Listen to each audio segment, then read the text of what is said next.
నమస్తే, welcome to CM today. నేను మీ మధు. ఉప ముఖ్యమంత్రి పవన్ కళ్యాణ్ కు ముఖ్యమంత్రి చంద్రబాబు నాయుడు బాసటగా నిలిచారు.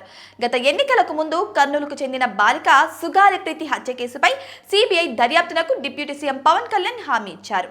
అయితే ఆయన అధికారంలోకి వచ్చాక ఆ హామీని నిలబెట్టుకోలేదని బాలిక తల్లి పార్వతి కొద్ది రోజుల క్రితం మీడియా ముఖంగా విమర్శలు గుప్పించారు.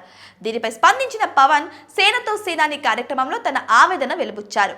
ప్రీతి కేసును తానే వెలుగులోకి తెచ్చి ఆ కుటుంబానికి అన్ని విధాలుగా అండగా నిలిస్తే ఇప్పుడు తననే విమర్శిస్తున్నారని డిప్యూటీ సీఎం పవన్ కళ్యాణ్ నిస్సహాయత వ్యక్తం చేశారు. అదే సమయంలో రాష్ట్ర ప్రభుత్వం తరపు నుంచి సిబిఐ విచారణకు లేఖ రాశామని, సిబిఐ నిర్ణయం తీసుకోవాల్సి ఉందని వెల్లడించారు. అయితే ఈ విషయంపై పవన్ కళ్యాణ్ వ్యాఖ్యలను తప్పుపడుతూ వైసీపీ తీవ్ర విమర్శలు గుప్పించింది. ఈ నేపథ్యంలో ముఖ్యమంత్రి చంద్రబాబు రంగంలోకి దిగారు. తన సహచరుడిపై విపక్షం చేస్తున్న విమర్శల దాడిని తిప్పికొట్టేందుకు చంద్రబాబు బ్రహ్మాస్త్రాన్ని సంధించారు. గతంలో రాసిన లేఖపై సిబిఐ ఎటువంటి నిర్ణయం తీసుకున్నందున మరోసారి సిబిఐ విచారణ చేపట్టాలని కోరుతూ ఇంకో లేఖ రాయాలని నిర్ణయించారు. తక్షణం దర్యాప్తు ప్రారంభించేలా ఈ రోజు లేఖ రాయాలని ఇక డీజీపీని సీఎం ఆదేశించారు. దీంతో పవన్ పై విపక్షం చేస్తున్న విమర్శల దాడికి ఫుల్ స్టాప్ పడేలా చంద్రబాబు వ్యూహాత్మకంగా నిర్ణయం తీసుకున్నారని అంటున్నారు.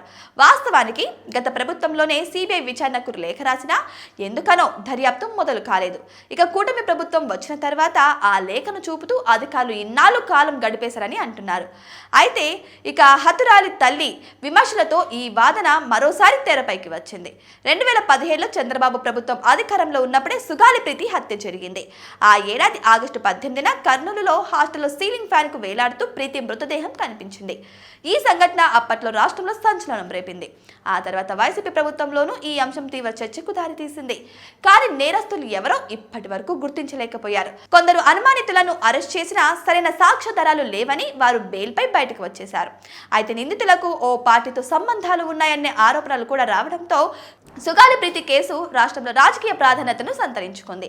ఇక హతురాలి కుటుంబానికి న్యాయం చేయాలని జనసేనాని పవన్ కళ్యాణ్ ప్రతిపక్షంలో ఉండగా పెద్ద ఎత్తున ఉద్యమం చేశారు. దీంతో సుగాలి ప్రీతి హత్యోదంతంపై వైసీపీ ప్రభుత్వం కూడా ఒత్తిడికి లోనైంది. ఈ విషయంపై గత ఎన్నికల ముందు కూడా పెద్ద ఎత్తున చర్చ జరిగింది. కూటమి అధికారంలోకి వచ్చిన వెంటనే సిబిఐ దర్యాప్తు చేపట్టి నిందితులను గుర్తించి శిక్షిస్తామని డిప్యూటీ సీఎం పవన్ తో పాటు ముఖ్యమంత్రి చంద్రబాబు కూడా హామీ ఇచ్చారు. అయితే ఎక్కువగా పవన్ హామీపైనే హతురాలి కుటుంబ సభ్యులు ఆశలు పెట్టుకున్నారు. తొలి నుంచి జనసేనాని మాత్రమే తమకు అండగా నిలిచారని ఆయనపై నమ్మకం పెట్టుకున్నారు. కానీ అధికారంలోకి వచ్చాక ఈ విషయంలో ఆలస్యం జరగడంతో హతురాలి తల్లి ఈ మధ్య విమర్శలు గుప్పించారు. అదే అదనుగా వైసీపీ కూడా జనసేనాని టార్గెట్ చేసింది. ఇక ఈ పరిస్థితుల్లో ముఖ్యమంత్రి చంద్రబాబు చొరవ తీసుకొని పవన్ పై విమర్శల దాన్ని తప్పించేలా నిర్ణయం తీసుకోవడం ఇప్పుడు రాజకీయ ఆసక్తి రేపుతోంది. ఇది కూటమి నేతల ఐక్యతకు మంచి సంబంధాలు ఉన్నాయనే విషయాన్ని తెలియజేసేందుకు పనికొచ్చిందని అంటున్నారు రాజకీయ విశ్లేషకులు. మరి మీకేమనిపిస్తుందో కామెంట్ బాక్స్లో కామెంట్ చేయండి.